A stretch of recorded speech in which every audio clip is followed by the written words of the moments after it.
If you've seen my videos on the Man of the People special or the internet's favorite punchline breakdown, you already know I've spent a lot of time on Tony Hinchcliffe the person, the Netflix numbers, the podcast Damage Control.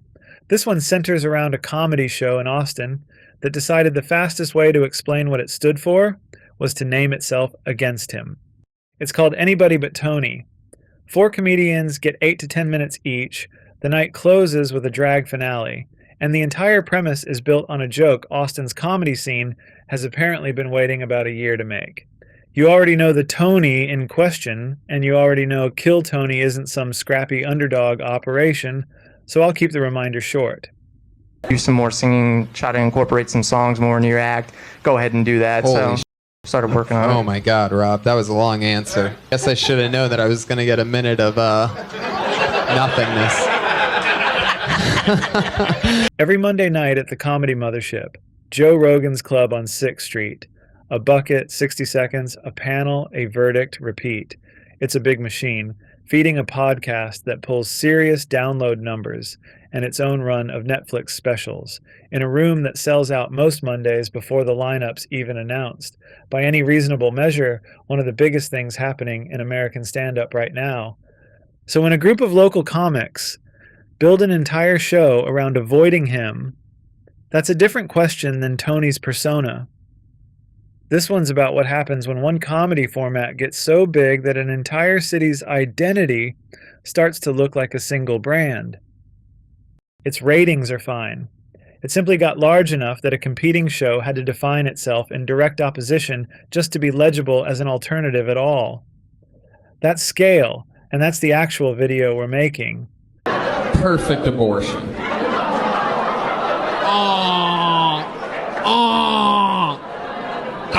This is the sound I make when I want the person next to me to think I'm a good person. To understand why Anybody But Tony works as a punchline, you need the shape of what each show is actually selling. Set the receipts on Tony aside. Just look at the format. Where'd you go to get that? Big and fat? I love it though. They match the shoes. You truly are colored coordinated. Kill Tony's pitch.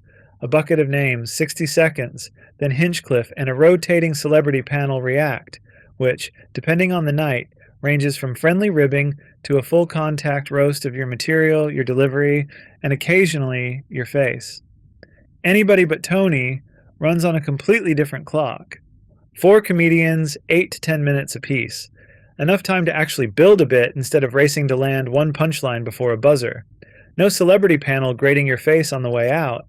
And it closes with a drag performance, a genuinely pointed way to end a show named after not being Tony Hinchcliffe. Long story short, we were getting wasted at the bar last week, and I said, I'll give you a minute. Kill Tony defenders will tell you that the bucket pull is honest in a way most comedy isn't. Just whoever gets picked, live, unedited, sink or swim. That's quite the pitch. And it's exactly why thousands of comics keep showing up hoping to hear their name called out of a bucket like it's a raffle for their own career. And then, She might have another one on her hands. yeah, it looks like she's going down again. Yeah. Ben, something was up with him at that roast. He bombed. Oh, my goodness. You can't bomb if you're married to Jennifer Lopez. Mm-mm. You can't strike out. You can't bomb. You can't fall when you're walking up a flight of stairs. Right. This is just how it works. Yeah. You want the Viking queen alpha female? But ask someone who actually went through it and the honesty starts to look a little different. And this next part is genuinely new, something I haven't covered before. Andrew Hornman did a set on Kill Tony about 6 years ago. He told KUT, which is the public radio news and information service of KUT 90.5 FM, an NPR member station based in Austin, Texas, that he went in looking for exposure and came out describing the backstage waiting area as a place where comics were treated like cattle before their 1 minute, with the panel afterward roasting not just the material, but the way people looked. And to be fair to Kill Tony for a second, because this video only works if it's fair, the exposure is real. Comics genuinely do get discovered off that stage. A good 60 seconds in front of that panel can turn into a golden ticket, a recurring spot, a career. That's the whole reason the line to get picked from the bucket hasn't gotten any shorter. If you're into that kind of thing, it makes sense, I guess. The actual criticism collapses two different claims into one. It works, and it's good for comedy as an art form. Most of you know where you stand on the latter. Now, anybody but Tony isn't claiming Hinchcliffe personally invented every problem in comedy. Petty rivalries between comedy scenes have existed since the first open mic ran 15 minutes over. And I'm not going to rerun the specific reasons some Austin comics stopped giving him the benefit of the doubt, the slur, the fallout, all of it. What I actually want to focus on is how Hinchcliffe became the symbol almost as much by geography as anything else. Kill Tony runs out of the comedy mothership, which is Joe Rogan's club, in the city that Rogan and a wave of other comedians moved to during the pandemic, looking for what Rogan himself called a little more freedom. That's just where the show happens to sit, the biggest room in the city that already has his name on the building next door. What are you mad at now? There's never, in any of these things, there's never a moment where I'm like, okay, this could cause a problem. It's never been that way. While it's happening. It was high fives. Yeah. High fives and laughter after my 3 p.m. set in a half-filled Madison Square Garden waiting for the 8 p.m. arrival of Trump to speak. I'm, on a 34-person lineup. Everyone was thrilled. Oh, yeah. Tariffs. I mean, Rudy Giuliani went on like 3 hours after me. That's crazy. Yeah, it was a nuts all day. It was a super long thing. My point being is that it always surprises me that I'm the news. Dave Buckman, who runs Cold Town Theater, an alt-comedy venue that's been training Austin talent since 2006, which is to say, since before most Kill Tony fans could legally order a drink, he said the so-called Rogan sphere got back into live shows first after the pandemic, for a pretty simple reason. That crowd was the least interested in following whatever caution everyone else was still operating under. They made the most noise first, he said, so they got the attention first. His actual line was something like, "We built that. We walked so you could run." It's a gracious way of crediting a scene's own history, and also a genuinely polished way of saying, "We were here first." Here's the actual argument underneath all the local gossip, and it's about the format. The Rogan sphere perfected comedy as a spectator sport, and that model is fantastic for growth and mediocre for range. Even without knowing, doesn't love somebody in comedy that didn't have some attachment in some way to the Comedy Store. Yeah. Whether they were launched there, whether they were seen there, whether they played there, whether they work out there, and that's where they put together their Netflix special. Everybody.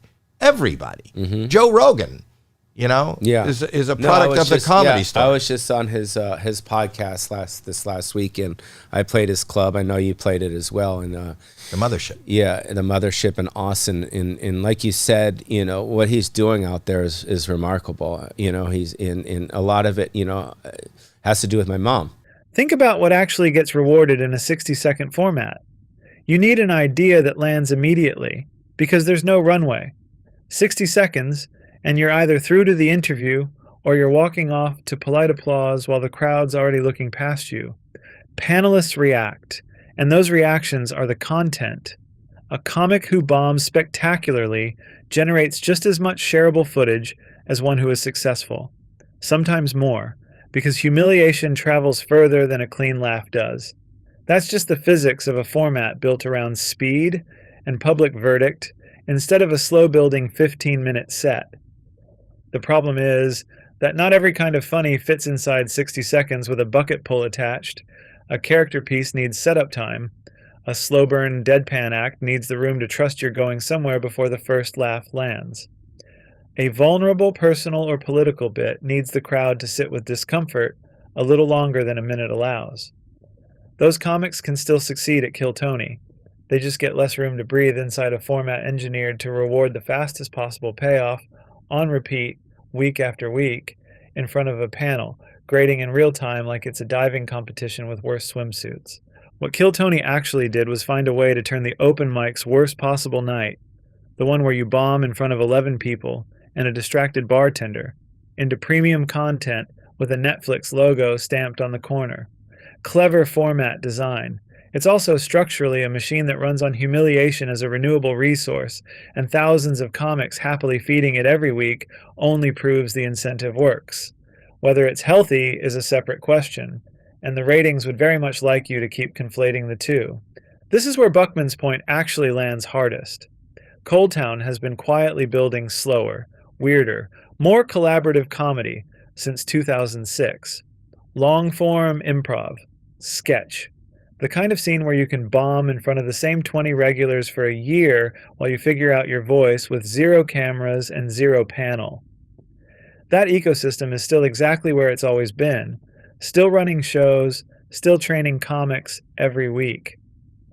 What changed is that from the outside, from the perspective of a tourist, a casual fan, or anyone whose entire mental picture of Austin comedy comes from a 15-second Kill Tony clip on their phone, that older scene has become basically invisible.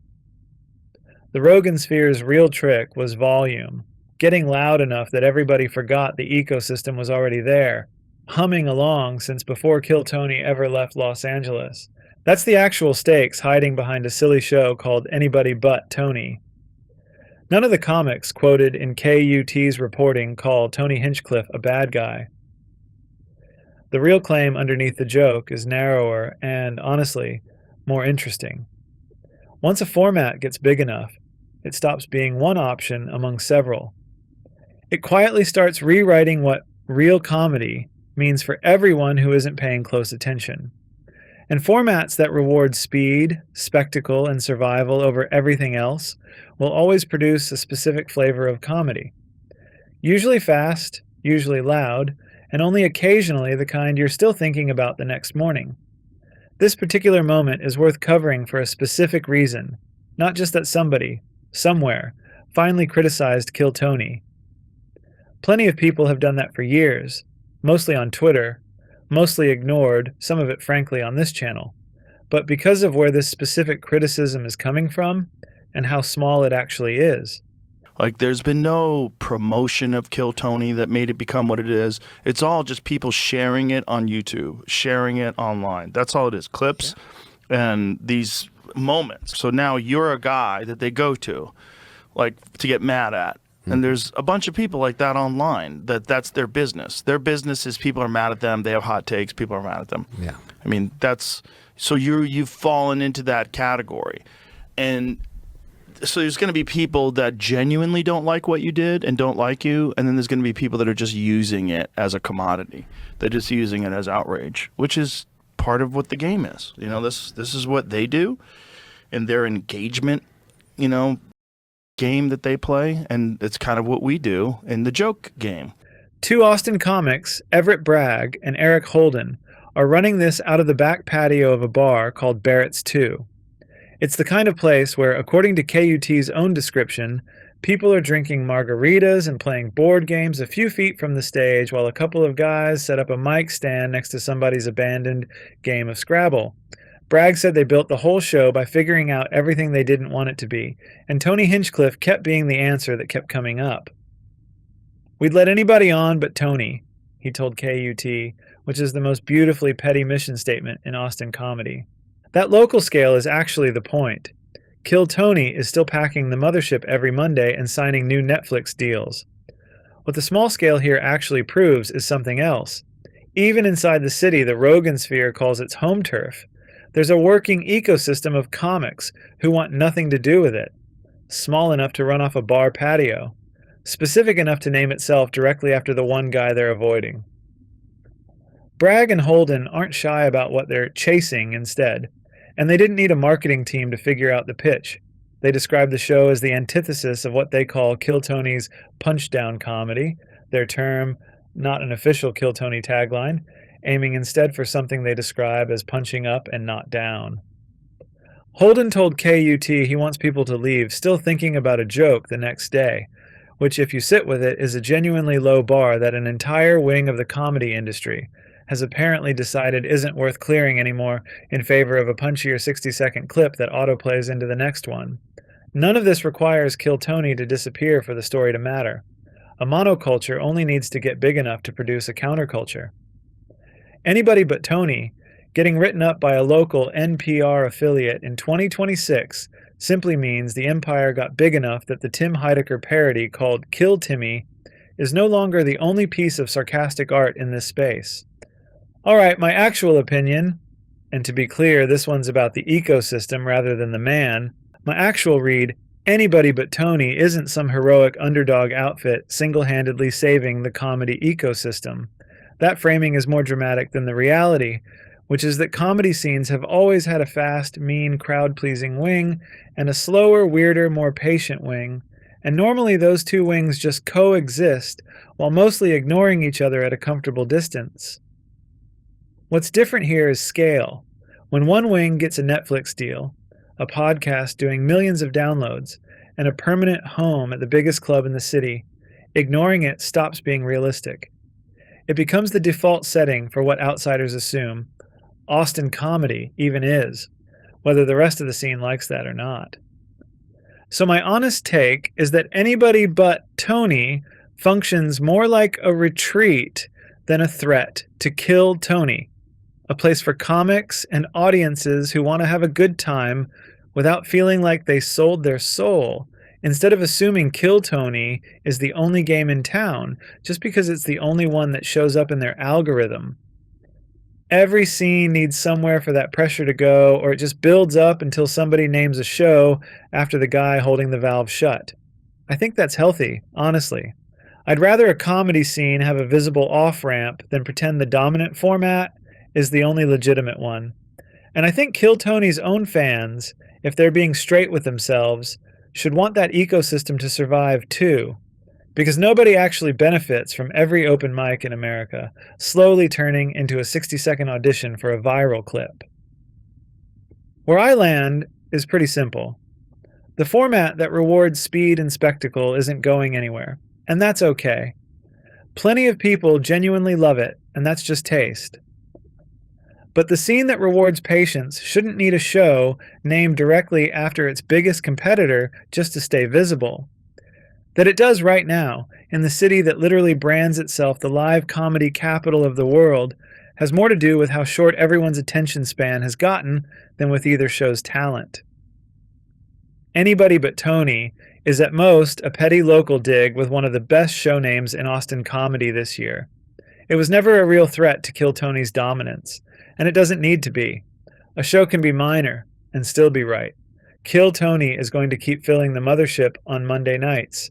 It's going to keep cutting Netflix deals and pulling comics in from every corner of the country, hoping for their 60 seconds and a golden ticket, bucket rattling, bartender pouring, panel warming up under the lights. A 4-comic show on a bar patio was never built to compete with any of that.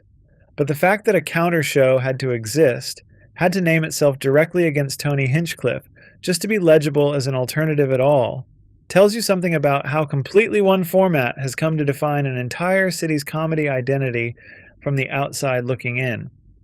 Cold Town has trained Austin talent since 2006, same as always. What changed is visibility, to anyone whose whole picture of the scene comes from a phone screen and an algorithm that already knows what gets clicks.